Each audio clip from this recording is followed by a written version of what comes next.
Lord, basta't kasama kita, kakayanin ko. Lord, salamat sa bagong araw. Salamat sa bagong opportunity na maiba ang ginawa ko kahapon para sa aking mga kinakaharap na problema. Salamat at nagising pa din ako para makasama ko ang aking pamilya. Lord, may matindi akong problema na nasa aking buhay ngayon.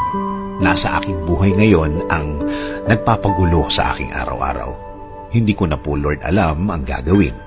Litong-lito na po ako sa kung ano ang dapat na gagawin. Humihingi din po ako ng patawad, Lord, dahil nabawasan ang mga pagkakataon na ako'y nagdadasal sa iyo, na mas iniisip ko ang kaya kong gawin, imbis na kaya mong gawin sa buhay ko. Alam ko, Lord, na natulungan mo na ako noon. Alam ko at natatandaan ko pa kung paano nabaligtad ang sitwasyon at biglang gumaan.